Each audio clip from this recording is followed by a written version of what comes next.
el nombre de esta ponencia toma de un libro que escribe Richard Heinberg, que es un académico que ha trabajado mucho el tema del pico del petróleo y que viene trabajando y trabajó un libro que es como el texto más famoso de él, que se llama El pico de todo, que muestra el nivel de agotamiento de gran parte de los minerales fundamentales en nuestra sociedad occidental.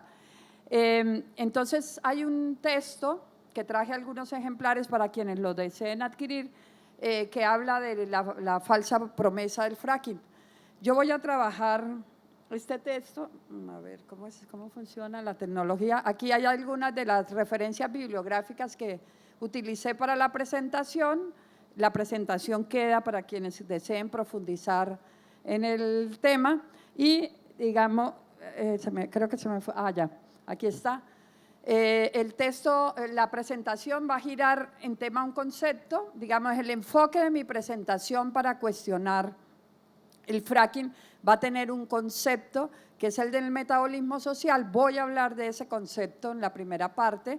En la segunda parte, ahí voy a trabajar también en torno a una investigación que ha hecho una académica española en la Universidad de Yale, que es sobre el metabolismo hídrico.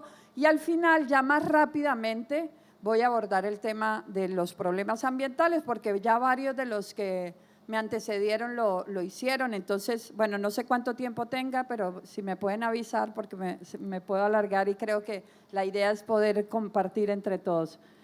Entonces, bueno, este es un concepto viejo, un concepto que trabajó Marx, lo trabaja en El Capital, y es un concepto en el que él lo utiliza básicamente en dos sentidos, ¿no? Como una analogía o como una metáfora biológica para ilustrar la circulación de las mercancías. Yo ahora voy a referirme un poco más a eso. Y como un intercambio entre los seres humanos y la naturaleza, que, digamos, en palabras de Joan Martínez Alier o de Augusto Ángel Maya en el caso colombiano o de otros autores, esa relación sociedad-naturaleza. Pero ese concepto no se sigue trabajando después de que lo trabaja Marx en El Capital y en otros textos, se retoma, es retomado. Bueno, digamos, aquí hay algunos desarrollos más del texto, digamos, del concepto del metabolismo social, pero básicamente no me voy a enredar en esa parte filosófica, sino más en entender que cuando uno oye casi siempre las exposiciones de los economistas fundamentalmente, hablan desde una metafísica, como si no existiera el mundo real. Y lo que se quiere aquí mostrar es que toda esta economía funciona en un mundo real que tiene unos límites concretos, ¿sí? Que lo mencionaba un poco el procurador de Santa Marta, ¿no? Es que nosotros vivimos en un mundo real que requiere materia y energía. Y por eso, digamos, con esa fuerza de entender que la economía y el mundo funciona apropiándose de materia y energía, hay economistas ecológicos, hay biólogos, la ecología industrial retoma ese concepto y hay trabajos brillantes, digamos, como los que ha hecho Georgescu Rugor, que es uno de los, digamos, de los economistas ecológicos más importantes. En el caso colombiano están Mario Pérez en la Universidad del Valle, que ha hecho, y ahora voy a retomar una parte de su trabajo para poder, digamos, sustentar esto. Trabajos como María Cristina Vallejo, que ha trabajado todo el tema de los agroquímicos, Víctor Toledo en México, en fin, digamos, hay muchos autores que han tomado ese concepto para mostrar, digamos, cómo se mueve la economía. Y entonces, digamos, desde ese concepto apropiado fundamentalmente por los ambientalistas, académicos y activistas, se muestra, digamos, el metabolismo social se retoma para entender la manera como las sociedades se relacionan con los flujos de materia y energía. O sea, cada sociedad establece una relación con la energía, con la materia y de ahí, digamos, construye su plataforma instrumental, ¿no? Describe también, eso permite describir los flujos y las escalas y las velocidades en el uso de los bienes naturales. Aquí también se daban ejemplos, o sea, nosotros nos estamos apropiando de un energético que es el petróleo, que son los hidrocarburos, que le costó a la naturaleza millones y millones y millones de años formarla, y no la hemos gastado y no la vamos a gastar básicamente en una escala de 200 años, o sea, rompemos incluso los ciclos geológicos porque quemamos una materia que estaba en el subsuelo, que es básicamente energía solar acumulada en el subsuelo fósil, y la sacamos a la superficie y la incorporamos en el ciclo de carbono, que por eso, digamos, cuesta tanto a la Tierra nuevamente absorberla. Entonces, este concepto vincula, digamos, esos procesos económicos con ese consumo, pero también con los procesos de agotamiento, con los procesos de apropiación y del patrimonio natural. Entonces, un poco para entender ese concepto, está este gráfico que lo trabaja Toledo y González de Molina, que muestran que nosotros no tenemos, como casi siempre se muestra, como si entrara energía y materia y salieran productos. Entonces entramos, no sé, cuero, pegantes, ganchos, y en una fábrica de zapatos y salen zapatos, pero no nos dicen que también salen residuos, no nos dicen que también se ha perdido agua, que hay calor disipado, etcétera. Entonces, ese concepto nos permite ver que entra, pero así como entra, hay procesos dentro de transformación, de apropiación, de consumo, de distribución, y en la salida, en esa salida hay residuos sobre todo, ¿no? Residuos que se pueden expresar en cenizas, que se pueden expresar en CO2 en la atmósfera, en aguas contaminadas, etcétera. Y entonces, para entender el metabolismo del fracking es fácil verlo en estas gráficas, ¿no? Esos son los campos de fracking hoy en los Estados Unidos. Esos son los paisajes que transforma el fracking, ¿sí? O sea, si lo vemos así, no podemos entender una convivencia de otros procesos productivos con los campos de fracking. Estos son los paisajes que se industrializan, hacia donde va esa energía que nosotros llevamos para sostener estas formas de vida, ¿sí? Para responderle al procurador, no tengo ninguna aspiración de manejar un carro de las marcas, porque ni siquiera me interesa manejar un carro. O sea, creo que hay gente que ha optado en el mundo por decir hay que dejar ciertas cosas si queremos realmente transformar. Eso es, hacia dónde va, es básicamente hacia eso, hacia el consumo, particularmente del automóvil y del transporte de mercancías, porque ahí es donde se quema la gasolina y el gas. Y estos también son los paisajes del fracking, ¿sí? Las discusiones están, por ejemplo, en el caso colombiano, y lo vimos recientemente en el Ministerio de Ambiente, no se va a permitir este tipo de depósitos, no se van a permitir este tipo de depósitos de las aguas residuales, pero se va a permitir el riego de las aguas residuales, porque curiosamente uno de los nuevos negocios que se está estableciendo en el mundo es el negocio de las aguas residuales. Sí, eso apenas empieza a hablar de ese tema, pero entonces, ¿cuándo no se van a poder regar? Cuando tengan partículas radiactivas. Entonces, fíjense que una cosa que siempre se nos niega a los ambientalistas, y es que las aguas de producción de los campos petroleros y particularmente de los de fracking tienen radiación. Ahora el Ministerio de Ambiente sí reconoce que cuando tengan partículas radiactivas no las van a dejar regar, ¿sí? Pero estos son los problemas, digamos, que van a haber y que se juntan con un drama que se vive hoy con la inyección de las aguas residuales o las aguas de producción, o como se quieran llamar, y es la sismicidad inducida. Entonces, estos son los paisajes, este es el metabolismo del fracking, lo vemos gráficamente, ¿no? Para poder entender que no es solamente números, no es solamente barriles, no es solamente dólares, sino que son esos paisajes también. Ahí se expresa el metabolismo, y con estas figuras es muy fácil entender el concepto para poder hablar realmente en un plano más terrenal.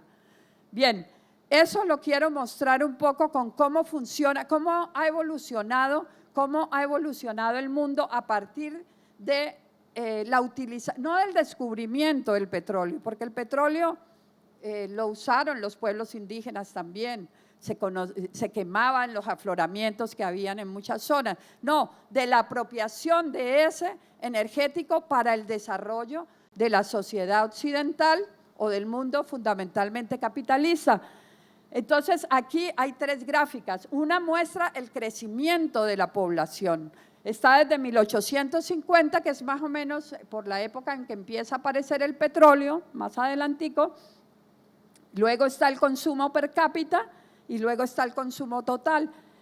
La población ha crecido 5 veces desde ahí, desde 1850 hasta nuestros tiempos, 5 veces, pero sin embargo, el consumo per cápita, o sea, por persona en el mundo, ha crecido 9 veces, ¿sí? 9 veces el consumo per cápita. Y si lo vemos, es básicamente el consumo de combustibles fósiles.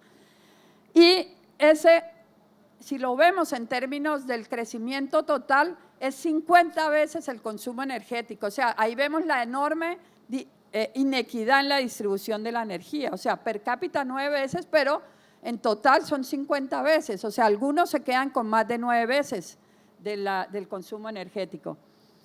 Y si lo vemos en el caso colombiano, bueno, y esto, digamos, nos muestra por región. Aquí abajo la franja es la roja, es los Estados Unidos. Si ustedes ven, el consumo crece, pero no crece tanto, digamos, crece y es el que más consume, pero si ustedes ven en los últimos años, la gráfica de arriba es la gráfica de Asia-Pacífico, o sea, ese modelo que retoman los países asiáticos, los tigres asiáticos inicialmente, luego la China, la India, etcétera, es hoy, digamos, son hoy los mayores consumidores de combustibles fósiles en el mundo. Y si lo vemos allá, esta gráfica es por regiones. América Latina es la verdecita más clara que está abajo. Si ustedes la ven, América Latina no ha crecido mucho, más bien en los últimos años se ha estancado el consumo energético. Y allá lo podemos ver por combustibles, las gráficas amarilla, mostaza y gris son petróleo, son combustibles fósiles, carbón, gas y petróleo. Ahora entremos un poco al caso colombiano antes de seguir con este tema del fracking. Y ese es el trabajo de Mario Pérez en Colombia. Mario Pérez, un economista ecológico que hizo un doctorado en Barcelona con el profesor Joan Martínez Alier, trabaja su tesis de doctorado sobre el balance biofísico de materiales en Colombia. Esta es la extracción material doméstica en Colombia. Es decir, nosotros esta franja de abajo verde son biomasa, ¿sí? O sea, cultivos primarios, pastoreo, biomasa forestal o pesquera, o sea, más o menos estable desde 1970 hasta el 12, que es el trabajo. Pero si ustedes miran arriba, la negra y la amarilla son los minerales, son los materiales que se extraen, como bien lo decía el procurador, no se producen, se extraen de la tierra. Esa extracción es fundamentalmente combustibles fósiles. Aparece en los años 80, ¿por qué? Porque ahí empiezan a abrirse las minas de carbón de aquí del norte de Colombia, Guajira y Cesar, y se descubren Caño Limón y posteriormente Cusiana y Cupiagua. Entonces ustedes ven el crecimiento de la extracción de material doméstica. Pero si vemos esta gráfica que sigue, la situación es todavía más diciente, nos expresa lo que es el extractivismo. En 1970 estábamos más o menos casi todas las gráficas iguales, casi todas igual, abajo lo verde, biomasa, luego lo gris, petróleo y fósiles, y después minerales de construcción y minerales industriales. Pero si ustedes ven, a partir de los 80 esa gráfica crece exponencialmente. Esto es exportaciones, o sea, la anterior crecía, pero no tanto. Esta crece mucho porque son exportaciones, es decir, nosotros lo que extraemos lo exportamos fundamentalmente, ¿sí? O sea, no se queda en Colombia, sale de Colombia. Sale para suplir esos metabolismos que hay en Europa o que hay en Norteamérica o que hay en Asia, que requieren y consumen mucha más materia y mucha más energía que nosotros. Aquí decía algún expositor, Venezuela extrae 2 millones, entre 2 y 3 millones de barriles, y Colombia alcanzó a extraer 1 millón equivalentes de barriles de petróleo, pero un dato que no dio el expositor, nosotros tenemos menos del 1% de las reservas de petróleo de Venezuela. O sea, nosotros tenemos la llave abierta totalmente para sacar petróleo sin tener petróleo. Y hoy estamos diciendo que nos quedan 5 años de reservas y ese es el drama. Y ahí nos argumentan que necesitamos fracking y otras formas de extracción no convencional. Lo que no dicen es, entonces, si nos queda tan poco, ¿por qué no dejamos de exportar tanto? No podemos porque tenemos atrapada nuestra economía. Sí podríamos, pero no lo van a hacer nuestros gobernantes porque la economía la tenemos atrapada en ese extractivismo que vemos ahí, no para suplir nuestro metabolismo, sino el de otros países.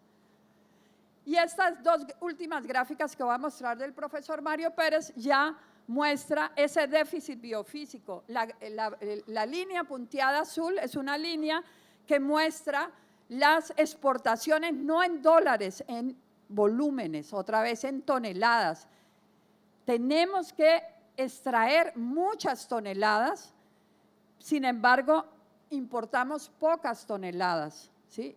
¿Por qué? Porque lo que importamos son estos aparaticos que tenemos, que no pesan mucho, pero que valen mucho, o sea, compramos tecnología básicamente. ¿Sí? Seguramente la línea crece un poco y sobre todo a partir de los 90 de importaciones, porque importamos también alimentos, curiosamente, importamos papa, aunque somos centro de origen de papa, importamos maíz, aunque tenemos diversas variedades de maíz, importamos muchas cosas que se podrían ahí sí estar produciendo en Colombia. Y entonces las líneas verdes, las columnas verdes son el déficit biofísico que tenemos, pero la gráfica diciente ya está con dólares, tonelada a dólar, y si ustedes ven el déficit es mayor, o sea, tenemos que exportar muchísimas toneladas para poder comprar lo que queremos. Porque este aparatico este aparatico que puede costar unos $500 o más, nos cuestan 10 barriles de petróleo. O sea, tenemos que sacar 10 barriles de petróleo para poder comprar este aparato. Ese déficit biofísico, entonces ya lo vemos materializado también. Estamos como el concepto, digamos, viejo que utilizaron los economistas, Prebisch y otros en los 50, del intercambio económicamente desigual, pero que nosotros cuando hacemos el balance biofísico decimos también hay un intercambio ecológicamente desigual. Tenemos que producir, extraer mucho para poder comprar tecnologías que podrían estarse desarrollando en este país y no estar pensando si sacamos más y más barriles de petróleo. Hay un debate en este momento en el mundo que entramos, casi que hay consenso ya de que estamos en una nueva era geológica que es el antropoceno, que es un concepto, digamos, para mostrar que ya este tiempo geológico no está regido por tiempos geológicos propiamente, sino por los ritmos del ser humano, que otros dicen que es el capitaloceno y los movimientos feministas hablan del faloceno, ¿sí? Entonces ahí hay toda una serie de debates, pero lo cierto es que esa transformación metabólica en la que estamos hoy, la sociedad en la que está, nos está llevando a casi que a un suicidio, ¿sí? Porque no hemos entendido que todo esto que tenemos alrededor solo funciona si tenemos esa materia y esa energía, o sea, no funcionamos, nosotros no podemos funcionar sin esa relación con el resto, digamos, de la vida del planeta y con el resto digamos, de los bienes naturales del planeta. Entonces ya me voy a meter voy a trabajar el tema de nuestro cuestionamiento al fracking desde el trabajo de Cristina Madrid, que es esta mujer española de las ciencias ambientales, que viene de la maestría también de Joan Martínez Alier y que viene trabajando no un doctorado, sino un postdoctorado en Yale, y su tema es el metabolismo hídrico del fracking. Ella viene trabajando, nosotros hemos estado muy cercana con ella, con otra amiga con la que trabajamos un texto que también tenemos acá y a quienes le interese, que es el texto de, por acá lo tengo, bueno, se me cayó, que es el texto de Como el agua y el aceite, conflictos socioambientales por la extracción petrolera. Es un trabajo hecho todo por mujeres sobre lo que está pasando en las zonas petroleras, y que le decía al profesor Javier cuando veníamos en el bus, que hay que pensar que ustedes aquí en el Caribe deberían pensar mucho lo que está pasando con las rondas petroleras hacia el mar Caribe. 80% de la exploración sísmica en Colombia se está haciendo en el Caribe colombiano, ¿sí? El Caribe colombiano se va a volver, no el Caribe ese idílico que nosotros tanto queremos, sino el Caribe industrial petrolero. Bien, el trabajo de Cristina Madrid, lo que, digamos, parte de hacer una distinción entre lo que es el ciclo de la energía fósil, cómo funciona, digamos, ese ciclo, si se le puede llamar ciclo, con el ciclo del agua. O sea, el ciclo del agua es un ciclo, o sea, lo sabemos todos desde niños, nos lo enseñaron en el colegio, el agua, se forman las nubes en el océano, el 80% se queda ahí mismo en el océano y el resto se viene a las zonas continentales, se precipita, se forman los ríos, se forman los páramos, las lagunas, etcétera, y vuelve al mar, y el ciclo sigue así. También va para el subsuelo, en fin. Pero el ciclo de la energía fósil no es así. El ciclo de la energía fósil es que nosotros tenemos unos stock en el subsuelo, los sacamos, los incorporamos en ese ciclo y lo que nos quedan son residuos. Residuos convertidos en CO2, residuos convertidos en azufre, residuos convertidos en ríos contaminados, en ciénagas contaminadas y bueno, muchas otras cosas de las que ya hablaron los compañeros que me antecedieron. Y entonces ella parte, digamos, de ese concepto para entender y establece que para que se cumplan unas funciones sociales, la energía, el agua, el suelo, pero podríamos poner la biodiversidad y muchos otros, hay una competencia y hay una complementariedad también, ¿cierto? O sea, para proveer energía necesitamos siempre agua, necesitamos casi siempre suelos, hasta de las energías alternativas, para la agricultura también, pero en esa producción, por ejemplo, de petróleo ya empiezan a competir el suelo para la agricultura con el suelo, por ejemplo, para la producción de energía, o el suelo para sustentar el agua, y lo podemos ver en estos paisajes, que son los paisajes del petróleo, que ya otro expositor mostraba. Entonces, esa competencia uno la puede hablar en discurso, pero cuando la ve, se da cuenta que ahí ya no puede convivir una actividad agropecuaria, como hasta ahora, mal o bien, más mal que bien, han convivido el petróleo y la agricultura.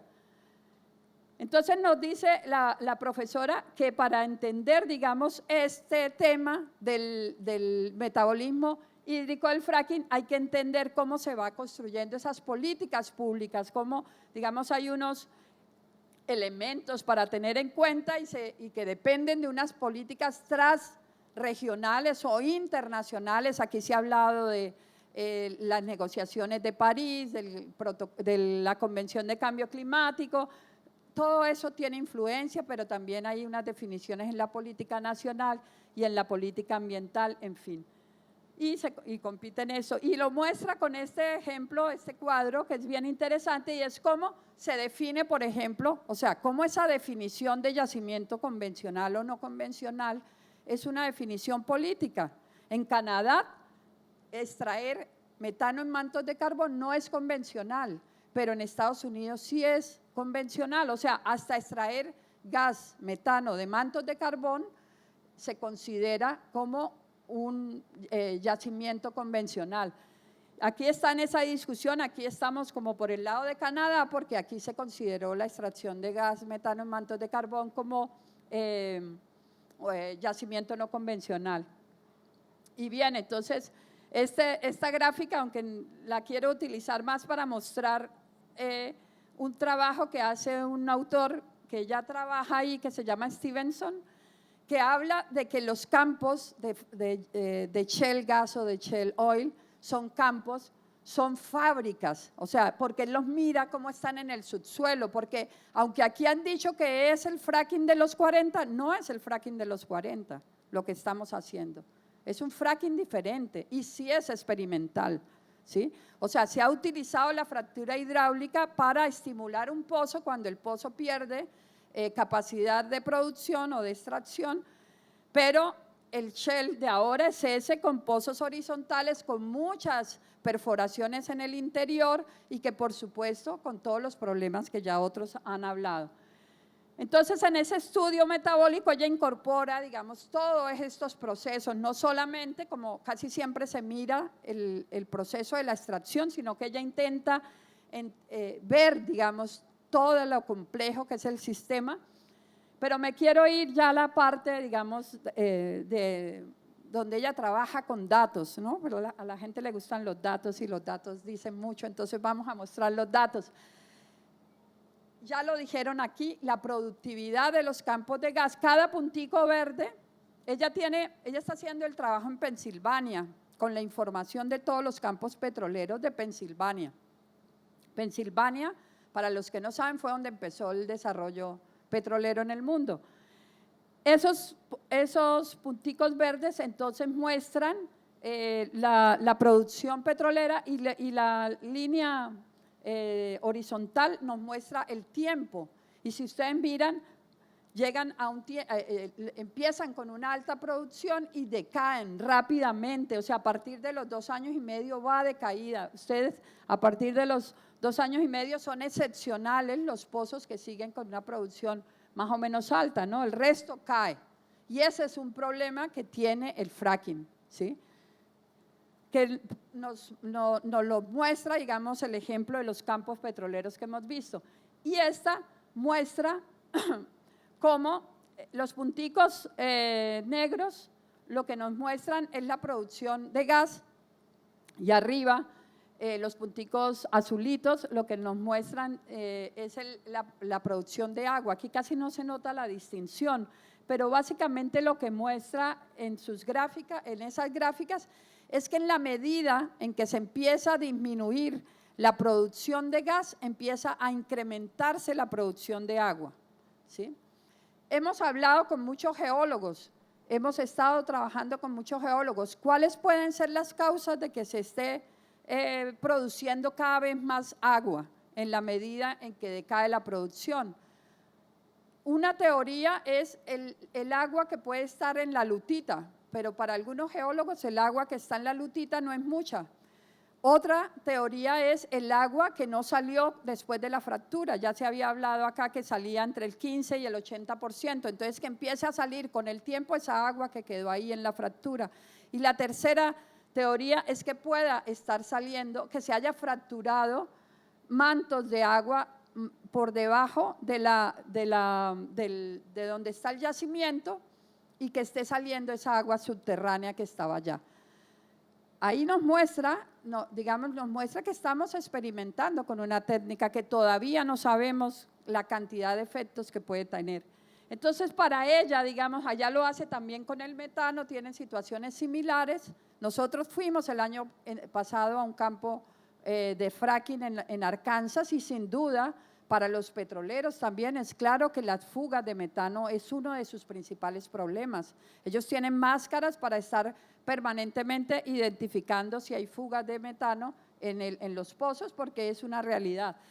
Entonces ella, digamos, dice, más que cualquiera de las otras cosas que se ha hablado con el agua, el problema son las aguas que en petróleo se llaman las aguas de producción, o sea, las aguas que están saliendo con el gas en la medida, o con el petróleo, en la medida en que la producción decrece, que es lo mismo que pasa acá con los campos, con varios de los campos, sobre todo los de los llanos. Nosotros tenemos campos petroleros como los de Arauca o los de El Meta, donde la relación es 90 barriles de agua por 10 barriles de petróleo, o sea, son campos realmente, como dice el profesor Vanegas, más campos de agua que campos de petróleo, extraemos más agua que petróleo. Y no sabemos de dónde viene esa agua, no sabemos los efectos que van a tener a largo plazo. El planteamiento que hace hoy el Ministerio de Minas es, hagamos un pozo piloto, pero es que un pozo piloto no nos resuelve los problemas de la incertidumbre de la que tanto hablamos los ambientalistas.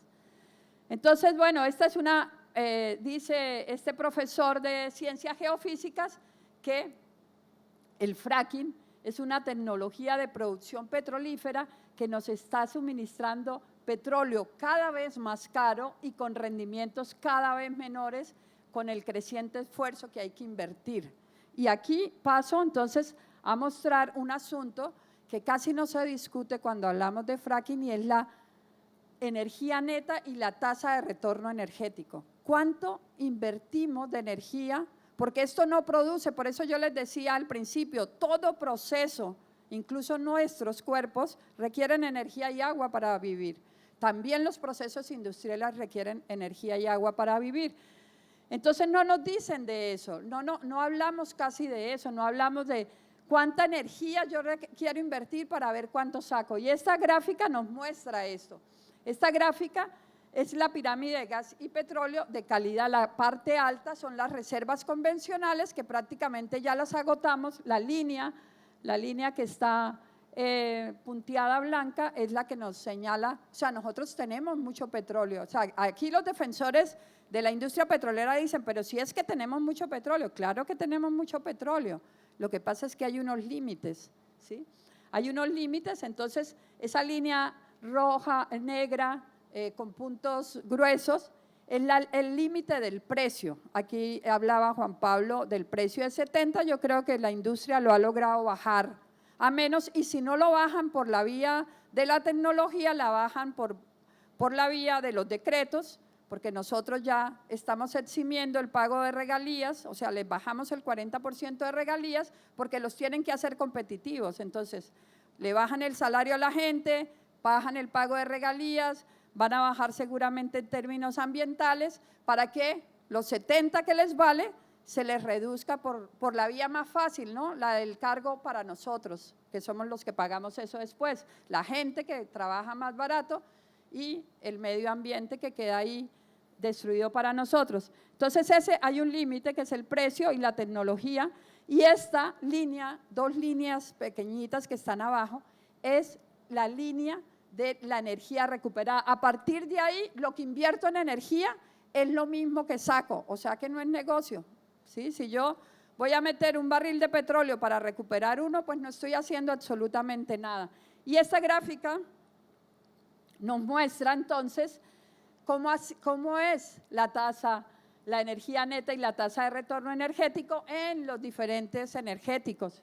Básicamente con petróleo lo miramos. Aquí abajito, abajo, lo que nos muestra es que el petróleo allá en 1800 y pico cuando empezó, era por cada barril que se invertía, se recuperaban 100 barriles de petróleo. O sea, yo invertía 1 y recuperaba 100. Ahora estamos en 25 en los convencionales, invierto 1 y recupero 25, ¿sí? Ese 1 no necesariamente es del mismo campo, puede ser una central hidroeléctrica cerca que me provee de energía, ¿no? O puede ser gas que quemo del yacimiento o de otros yacimientos, etcétera, pero de alguna parte viene la energía. Y aquí en la medida en que crece, que ya es la relación, aquí está el porcentaje de energía total y acá la tasa de retorno energético, entonces nos va mostrando que las arenas asfálticas a cielo abierto, usted invierte un barril y recupera 5 barriles de petróleo, y el fracking está más o menos entre 3 y 5 barriles de petróleo. O sea, yo invierto 1 y recupero solo 5, ¿sí? Pero la sociedad, sin embargo, mire todo lo que estamos consumiendo acá. O sea, cada vez consumimos más, pero cada vez tenemos energéticos de menos calidad y además con problemas muchísimo más graves. Y aquí arriba se muestra el etanol de maíz, que es una relación 1.31, o sea, invertimos 1 y recuperamos 1.3, los subsidiamos no solamente económicamente con todos los subsidios que recibe la industria de los biocombustibles o agrocombustibles para una recuperación energética muy baja. Entonces este tema que lo pusimos recientemente en un debate que se hizo con Ecopetrol, el gerente de yacimientos no convencionales de aquí de Ecopetrol nos decía, ese es el problema, para ellos ese es el problema, porque sin duda no han logrado mejorar procesos para que efectivamente se recupere algo, si no, no estamos haciendo nada. Bien, entonces, sigo un poco ya para terminar y para que haya tiempo, y voy a pasar más rápido por esto, voy a mencionar algunos de los problemas que ya los compañeros, hay competencias, como decíamos, competencias por el uso del agua, claramente lo dijo alguien, ¿cómo es posible que vayamos a hacer fracking, por ejemplo, en el Caribe o en el Magdalena Medio, cuando tenemos poblaciones que no tienen sino 1 o 2 días a la semana agua, y ni siquiera tienen las 24 horas de la semana agua, del día, perdón, no las tienen, tienen 2 o 3 horas o 4 horas, y en las épocas de temporada seca, pues es todavía más dramático. Entonces estamos poniendo a disponer un bien preciado, poniéndoselo a la industria que nos lo devuelve totalmente contaminado. La contaminación, se ha hablado, hay muchas formas de contaminación, las fugas de metano. Aquí se decía, lo podemos hacer muy bien con regulaciones. Yo no creo que se pueda hacer, no tenemos, en el caso colombiano, no tenemos una institucionalidad que realmente tenga la capacidad de hacerle seguimiento. ¿Quién responde con los años? O sea, si a los 7 años a una empresa se le acabó la producción, ¿qué va a pasar con los otros 100, 150 años, 200 años? Porque el pozo queda ahí, ¿sí? Eso no se va a acabar, eso queda ahí. ¿Quién nos va a responder durante esos 100 o 200 años o toda la vida que siga, si es que nos alcanzan a durar los 100 o 200 años en este planeta, nosotros, los humanos, como vamos, ¿no? La contaminación de las capas freáticas, pues hay problemas, ya se han visto, se sigue negando, digamos, las fugas. Las empresas, sin embargo, la industria sí acepta que mientras, digamos, los activistas hablan de fallas, de porcentajes muy altos de fallas en los pozos actuales, las industrias hablan de que son solamente el 1%, pero resulta que en los Estados Unidos, en los 10, un poquito más de la década que llevan de fracking, han duplicado los pozos petroleros. O sea, los pozos petroleros que hay en Estados Unidos se duplicaron en los 10 últimos años y son miles de pozos. Y entonces cuando uno habla de miles de pozos, ¿cuánto significa eso en fallas? Es bastante alto, un 1%. Bueno, hay problemas de la contaminación del aire, hay documentos. Bueno, a mí casi no me gusta pasar por esto, porque si aquí hay un promotor del fracking me va a sacar otros estudios diciendo que no hay problema. Y ese es el problema de la ciencia positivista. O sea, yo le digo que sí, usted me dice que no. Lo mío es mito y lo de él es ciencia. Entonces nos quedamos en eso. Sin embargo, yo lo dejo ahí para que quien lo quiera lo pueda utilizar y utilice también las fuentes. Yo quiero irme un poco a algo que no se ha tocado aquí más bien, porque bueno, la cantidad de químicos que se utilizan en general en la industria petrolera, en general. Hemos sido una sociedad profundamente permisiva con la industria petrolera, porque todo esto se usa también en la industria petrolera actual, solo que ahora se usa un poco más. Y entonces uno de los problemas, digamos, que ya mencioné antes, es el tema, por ejemplo, de la radioactividad, porque y no solamente de la radioactividad, de metales pesados, porque casi siempre hablamos de lo que le introducimos al pozo, pero no nombramos lo que tienen las rocas por donde va el taladro perforando, ¿sí? ¿Qué pasa con esos minerales que están ahí inertes en el subsuelo, pero que cuando salen a la superficie dejan de ser inertes, porque empiezan a relacionarse con el oxígeno, con todo lo que hay, digamos, en la atmósfera, y ahí con el agua, etcétera, y ahí es que se empiezan a dar los procesos, digamos, fuertes de contaminación. Entonces, hay presencias de plomo, se han encontrado, digamos, en estudios, presencias de plomo, de magnesio, de zinc, de sodio, de cloruros, de bromuros. O sea, hay muchos problemas, y hay radio, polonio, litio, uranio, hay varios otros químicos que están ahí presentes. Y esto, digamos, genera un problema fuerte, que fue por lo que el Estado de Nueva York decidió, digamos, frenar el fracking, prohibirlo, y es por el tema de salud pública. ¿sí? O sea, ¿cuánto le significa a un Estado luego resolver los problemas de salud pública? ¿Qué es lo que nos va a pasar con las minas del Cerrejón cuando los problemas sigan creciendo como ya están creciendo? Es que finalmente lo que nos ganamos lo vamos a utilizar en resolver los problemas de salud pública o la gente se va a seguir muriendo sin nadie que la atienda. El problema básicamente, digamos, en la salud pública tiene que ver con los disruptores endocrinos que afectan, digamos, de muchas maneras a la gente. Entonces, digamos, el sistema endocrino es el que nos permite, digamos, el que garantiza los ciclos hormonales en los seres humanos.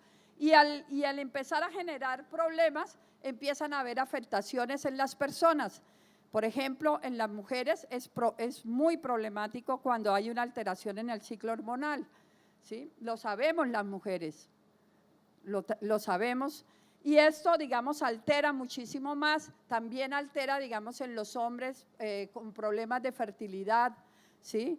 En los niños, en términos del crecimiento, en términos de los desarrollos prematuros, en fin, hay muchos problemas y hay mucho trabajo que se puede mirar. Hay investigaciones como las que han hecho, voy a ir ya terminando, como las que ha hecho, digamos, todos estos compendios que ha hecho las organizaciones de salud de los Estados Unidos, que ustedes pueden verlo, ya vamos en la tercera, el compendio de estudios, que cualquiera de ustedes inquietos con el internet puede ir y buscar esos compendios para mirar, digamos, todas las dificultades que está generando el fracking y los estudios que han ido cada vez saliendo más.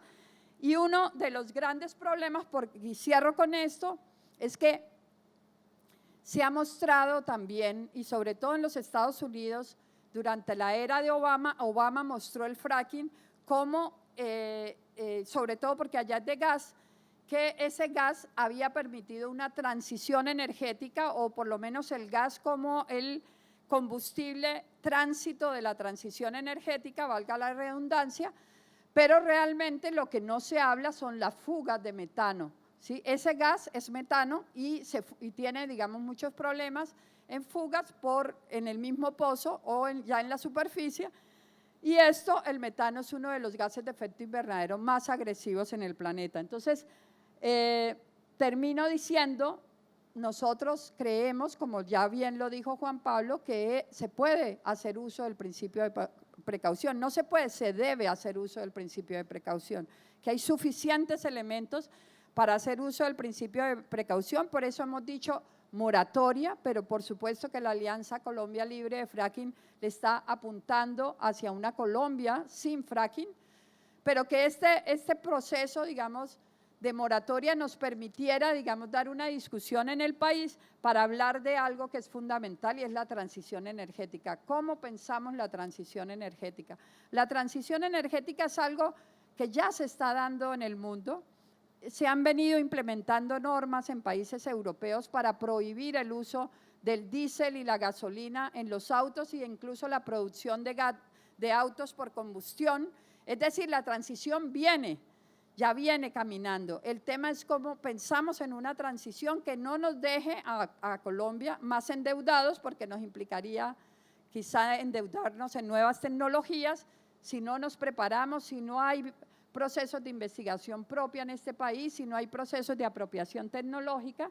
Hemos dicho a los trabajadores de Ecopetrol y a los trabajadores petroleros que Ecopetrol debería convertirse en la empresa que lidere la transición energética, que se reconvierta no en una empresa del petróleo, sino en una empresa de la energía, y que las facultades de petróleo de Colombia deberían transformarse también a ser facultades de energías. El Instituto Colombiano del Petróleo debería ser un Instituto Colombiano de la Energía, y desde esa posibilidad, digamos, de inversión en investigación y en proyectos precisos de transición energética podríamos generar, digamos, un nuevo modelo de desarrollo. Mantenerse en la moratoria del fracking es hoy una urgencia para nosotros en el país. Hemos lanzado una campaña que se llama 100 colombianos y colombianas más, 100 médicos más y médicas, dicen Colombia Libre de Fracking, 100 estudiantes de la Universidad del Norte dicen Colombia libre de fracking. Ustedes pueden hacer su carta, pueden firmarla y pueden empezarla a rotar. Estamos recogiendo cartas de actores, de académicos, de estudiantes, de jóvenes, de mujeres que digan Colombia libre de fracking. Muchas gracias.